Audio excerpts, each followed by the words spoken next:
Bonjour à toutes et à tous, bienvenue sur 8 Mont Blanc. Ce dimanche 19 juin aura lieu le second tour des élections législatives partout en France et donc dans nos pays de Savoie. Et comme pour le premier tour, 8 Mont Blanc donne la parole aux candidats. Pour cette première émission, nous nous intéressons à la deuxième circonscription de Savoie. Je suis donc en compagnie des deux candidats qualifiés pour ce second tour, Cédric Morand, Vincent Rolland. Messieurs, bonjour, merci d'avoir accepté tous les deux notre invitation. Avant de passer aux différentes questions que je vais être amené à vous poser, un mot sur les résultats de ce premier tour dans votre circonscription qui regroupe les cantons d'Albertville, une partie d'Albertville 2, Bourg, Saint-Maurice, Moutier et Ugine. Donc Vincent Rolland, vous êtes député sortant, candidat Les Républicains. Vous êtes donc arrivé en tête avec 30,80% des suffrages exprimés. Cédric Morand, vous êtes candidat pour la NUPES et vous avez obtenu 21,94% des voix. Messieurs, on débute avec une première thématique sous forme de questions. On va parler du pouvoir d'achat, thème qui a largement été au cœur de ces discussions pendant cette campagne. En tant que député, que ferez-vous afin d'augmenter le pouvoir d'achat de la population dans votre circonscription? Cédric Morand, vous avez remporté le tirage au sort. Vous avez la parole en premier. C'est à vous. Tout d'abord, messieurs, dames, bonjour. Merci de nous avoir invités sur le réseau TV8. Donc, effectivement, on a un gros problème dans ce pays, c'est le pouvoir d'achat qui va de pire en pire de mois en mois. Et dans notre programme, nous avons l'idée de pouvoir bloquer les prix pour réguler les négociations entre les producteurs et les distributeurs de la grande distribution. Ça, c'est une première chose qui va pouvoir être faite dès notre arrivée au Parlement. Deuxième chose, on veut monter le SMIC à 1 500 €, ce qui sera une justice sociale pour tout le monde et contrer l'inflation. D'autre part, on s'adressera aussi à la jeunesse avec l'allocation jeunesse étudiante qui va permettre à tous les étudiants qui vont avoir un besoin crucial d'être autonomes et de pouvoir étudier dans des meilleures conditions. Nous avons aussi l'idée de pouvoir accéder et permettre l'égalité salariale homme-femme pleine et entière de manière dans toutes les entreprises. Nous avons aussi l'idée de pouvoir encadrer les loyers qui sont aujourd'hui, qui représentent une part essentielle sur les salaires. Donc environ 34% des salaires représentent la part des loyers. Donc l'idée, c'est d'encadrer et de bloquer les prix sur les loyers. Et ensuite, on a aussi un outil qui va être sur le bouclier tarifaire de l'énergie, dont l'énergie, on sait, va augmenter dans les années futures et dans les mois qui viennent. Et l'idée, ça sera de bloquer ces tarifs-là aussi. Autre chose à ajouter ? Après, on a toujours des choses à défendre, notamment sur l'économie locale, consommer local pour avoir un circuit court. Et ça participe aussi du fait d'avoir de moindres coûts sur le coût des transports, et ce qui a un sens dans l'époque actuelle. Vincent Rolland, avant d'écouter vos propositions, est-ce que vous avez un mot à préciser, à ajouter sur celles qui ont été annoncées par M. Morand ? Non, je vais d'abord parler de mes propositions, si vous le voulez bien. Il faut savoir que la France, en termes de salaire moyen, se trouve seulement au 12e rang européen. Le salaire moyen belge est 10% plus élevé, le salaire moyen allemand 20% plus élevé, ce qui, pour notre pays, qui est un grand pays, n'est pas acceptable. Alors, plusieurs mesures sont proposées par ma mouvance. Tout d'abord, de baisser la CSG sur les salaires et les travailleurs indépendants. Il y a une mesure qui avait fait sa preuve également, qui concerne la défiscalisation des heures supplémentaires. On reviendra peut-être tout à l'heure sur ce sujet, mais aujourd'hui, les employeurs, faute de main-d'œuvre, dans certains secteurs, doivent faire des heures supplémentaires pour honorer les marchés qu'ils ont ou les commandes qu'ils ont. Eh bien, défiscaliser ces heures supplémentaires, c'est plus de pouvoir d'achat pour les salariés. Il y a la question de l'énergie qui est importante. Dans nos vallées, dans notre département, la voiture est essentielle, notamment pour aller travailler. Et l'idée, c'est de bloquer à 1,50 € le prix du litre d'essence, de telle sorte à avoir un maximum et rendre là aussi du pouvoir d'achat aux salariés.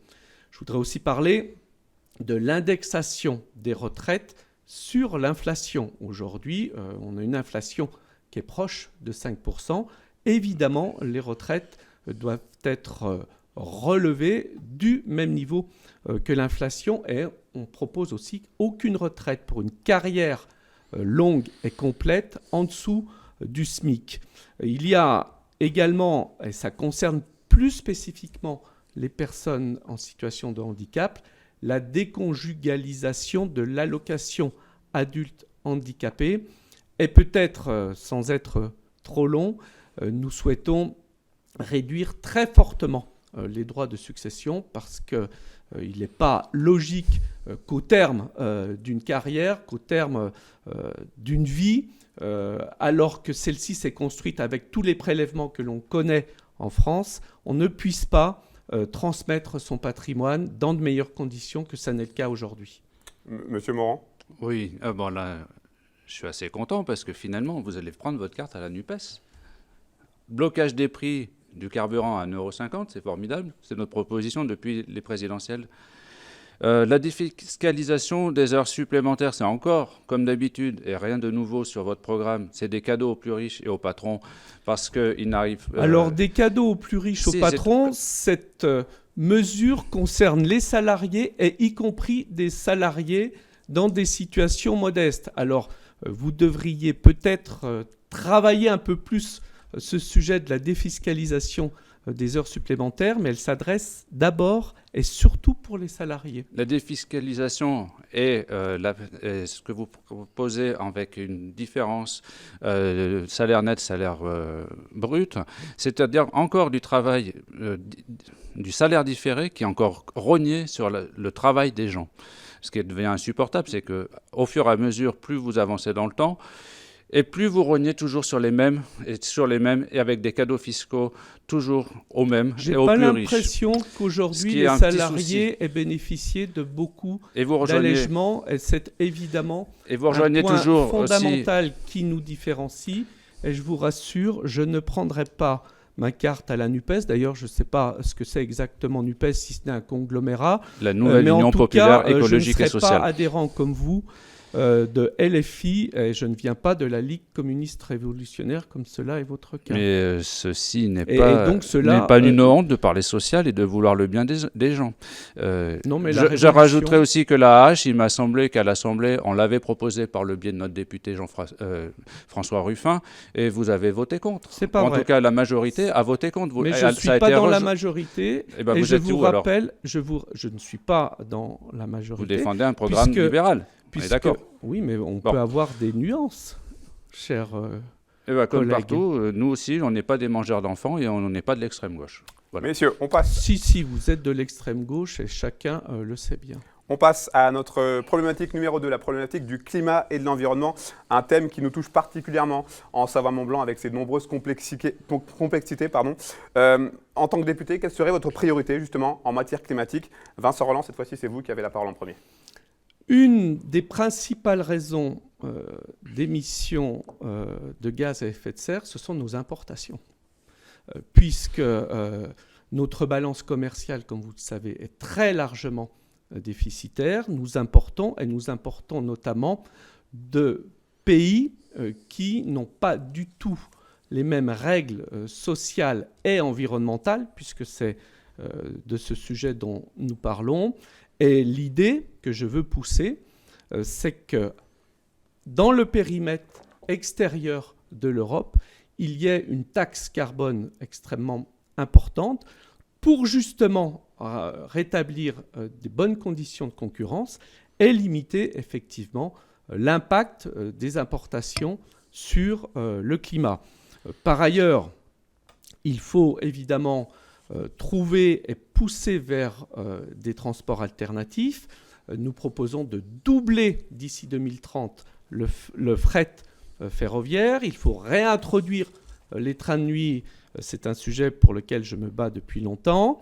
Doubler les biocarburants, puisqu'ils sont nettement moins émetteurs de gaz à effet de serre. L'hydrogène, et nous inaugurerons dans les prochains jours une station à hydrogène à Moutier, qui est une énergie et un moyen de déplacement d'avenir.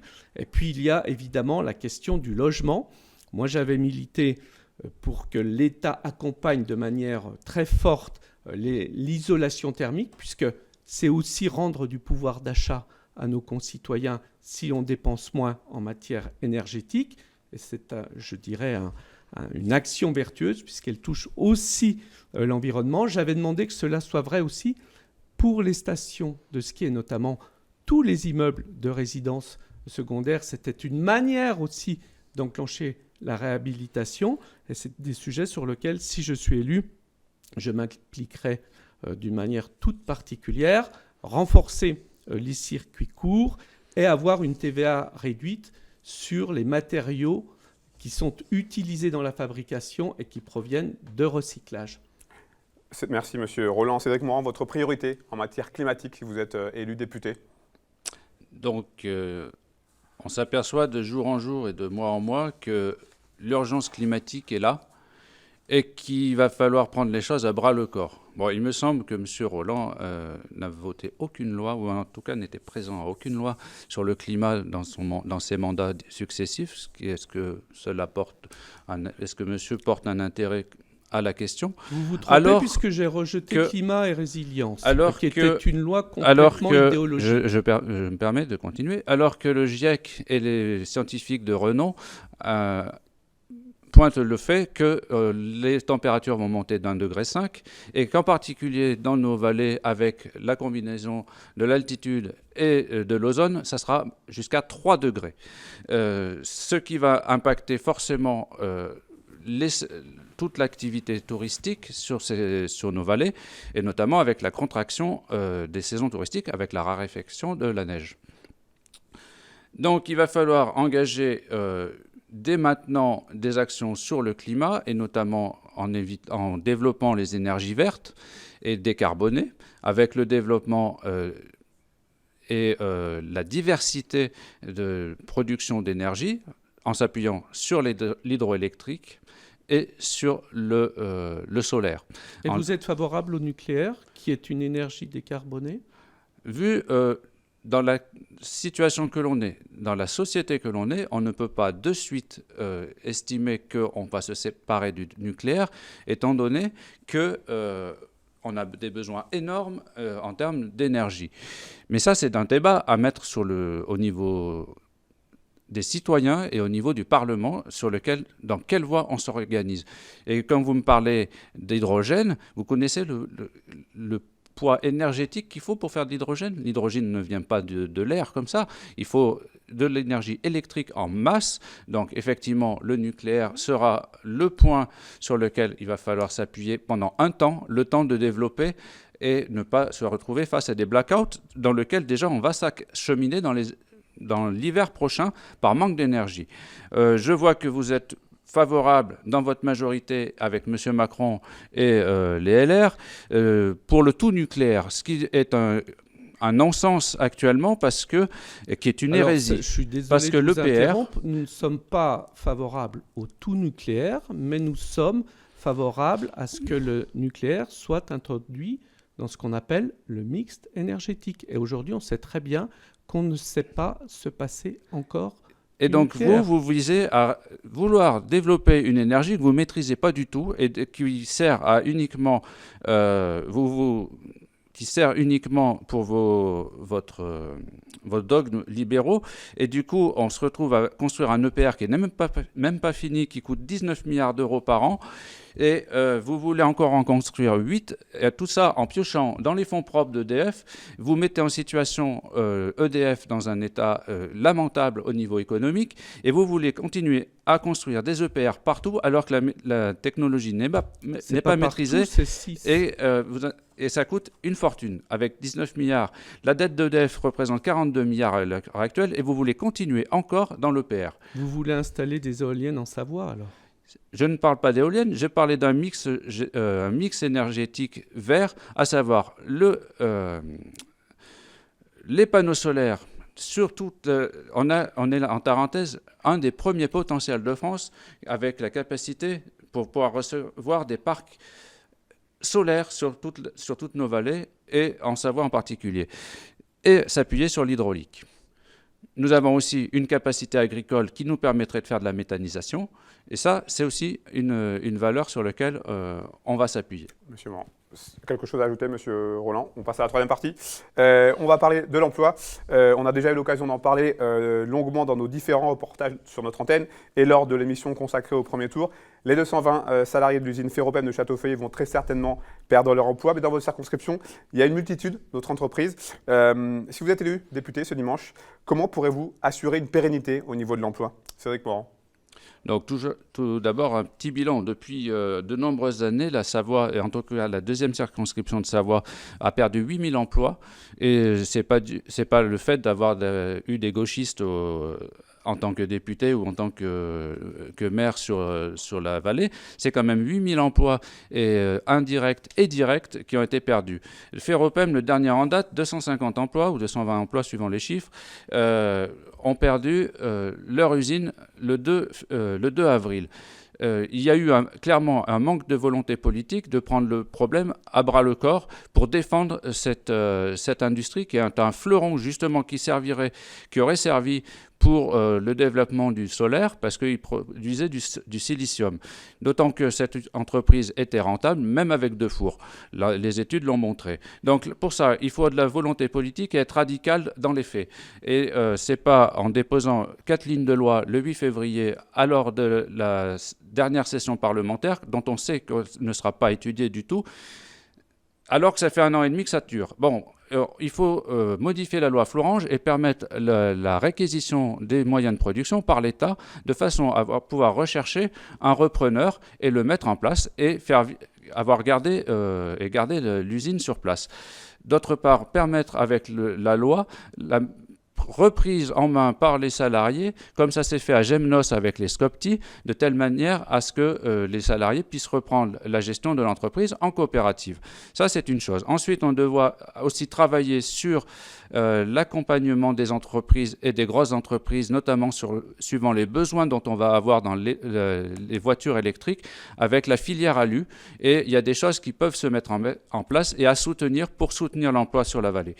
On a aussi un outil essentiel pour maintenir les populations sur nos vallées, c'est la désertification médicale sur laquelle il faut travailler. Il faut travailler pour ramener des médecins, des infirmiers sur nos vallées et aussi permettre, par le jeu de la loi, la possibilité aux ARS d'accréditer un certain nombre d'éléments qui vont permettre les innovations en termes de médico-social, de maintien à domicile, qui sont prégnantes sur nos vallées. Monsieur Roland, sur cette question de l'emploi. C'est une question extrêmement importante et qui nous occupe et préoccupe tous. Tout d'abord, évidemment, une pensée particulière pour les salariés de Ferropem, les 223 salariés qui ont perdu leur emploi. C'est évidemment inacceptable dans les conditions que cela s'est fait parce qu'il y avait une autre possibilité, mais qu'avec Ferropem et Ferroglobe, les choses sont maintenant terminées, mais il faut rebondir sur un autre investisseur, un autre industriel. Et si je suis réélu, évidemment, je continuerai à travailler sur cette question. Ça sera même ma priorité du début de mandat. Ce que nous souhaitons faire, parce que on le constate tous les jours, alors il y a eu 8000 emplois de supprimés, me dit M. Morand. Moi, je constate jour après jour que les employeurs ne trouvent plus de main-d'œuvre. Et donc, ils respectent les salariés peut-être. Il y a évidemment un taux de chômage qui a beaucoup baissé, la nécessité de réorienter un certain nombre d'élèves et nous militons pour l'apprentissage dès l'âge de 14 ans parce que je crois qu'il y a une erreur de commise 12 ans aussi. À la fin des années 80, c'est de dire 80% d'une classe d'âge vers le bac. Ça, c'est une erreur fondamentale. Il y a aussi la nécessité d'avoir une différence plus importante entre les revenus du travail et les revenus de l'assistance parce qu'il faut réhabiliter le travail, redonner l'envie d'aller vers le travail et surtout que ce travail soit récompensé. Voilà quelques idées s'agissant de l'emploi. Je n'oublie pas l'emploi saisonnier, qui est extrêmement important. J'ai travaillé durant ces dernières semaines avec des syndicats d'employeurs pour avoir un contrat hybride, entre guillemets, qui permette à un saisonnier de l'été, à un saisonnier d'hiver de avoir ses jours de formation, mais aussi ses congés. Ça serait un seul contrat avec 2, voire 3 employeurs et ouvrant des droits similaires à ceux qui sont en CDI. Je crois que si on veut relever le défi des saisons, dont on sait bien qu'il y a des difficultés à recruter et des difficultés qui sont de plus en plus importantes, il faut changer ce mode de contrat. Quelque chose à ajouter, M. Morand? Rapidement. Oui, tout à fait. Bon, après, il faut diversifier l'économie de nos vallées, notamment accompagner les agriculteurs à se défaire de l'industrie phytosanitaire et faire baisser la pression foncière de façon à ce qu'ils puissent s'implanter sur nos vallées.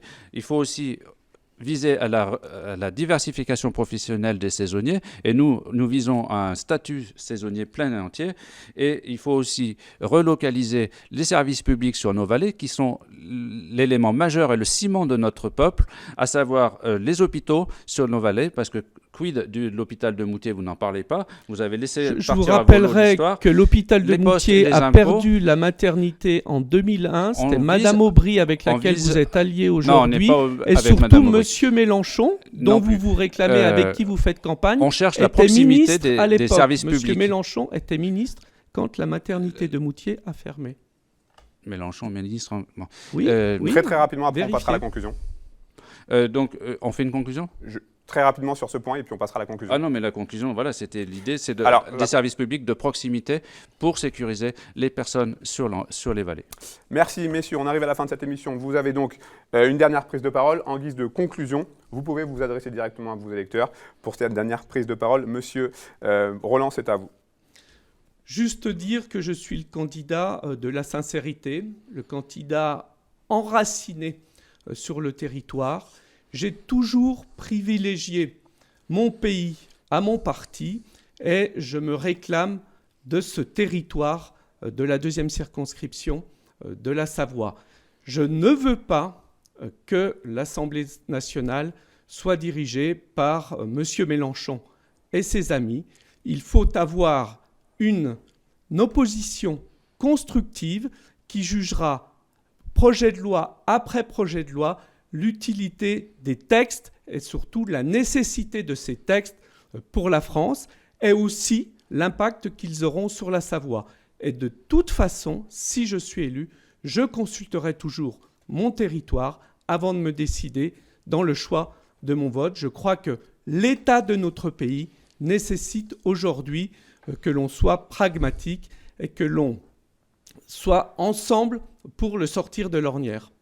Merci beaucoup, Monsieur Roland. Monsieur Cédric Morand, c'est à vous. Je vais vous demander d'être assez concis, vous avez un petit peu d'avance, donc assez rapidement. Pour ce qui nous concerne, nous avons subi 25 ans de néolibéralisme et 5 ans de macronisme qui ont été une catastrophe au niveau social et au niveau climatique. Aujourd'hui, le choix est clair. Le bulletin LR, M. Roland, c'est égal 5 années de Macron, encore en plus, et on oublie l'urgence climatique, on oublie l'urgence sociale et on oublie l'urgence fiscale qui sont des choses inacceptables dans notre pays. C'est donc eux ou nous capables. Est-ce que nous, on sera capable d'engager le pays vers des avancées majeures avec 650 propositions de loi qui vont permettre la bifurcation et la planification écologique, engager le pays sur une autre société sociale avec le partage des richesses et l'écologie. Et le 19 juin, votez et faites voter NUPES avec mon bulletin, avec le V de la victoire. Merci, Monsieur Morand. Monsieur Roland, vous avez une minute de retard. Si vous souhaitez ajouter quelque chose, vous avez la parole pour cette dernière minute. Non, je crois que être député, c'est à la fois être sur le terrain, à la fois être présent à l'Assemblée nationale et être ce relais nécessaire des habitants de la circonscription. J'ai fonctionné comme cela pendant 5 ans. Je souhaite à nouveau m'investir de cette manière. N'oublions pas que les candidats de Jean-Luc Mélenchon sont des candidats d'extrême gauche qui du travail. On est du travail, on travaille sur le terrain. Eh bien, de tout cela, la France, je crois, n'en a pas besoin. Merci beaucoup. Cédric Morand, Vincent Roland, merci à tous les deux d'être venu sur ce plateau. Merci d'avoir joué le jeu. Merci également à toute l'équipe. Merci à Damien Rémy pour la réalisation et merci bien sûr à vous pour votre fidélité à nos programmes. Pour la prochaine émission, on focus sur la 6e circonscription de Haute-Savoie. À très bientôt sur 8 Mont Blanc.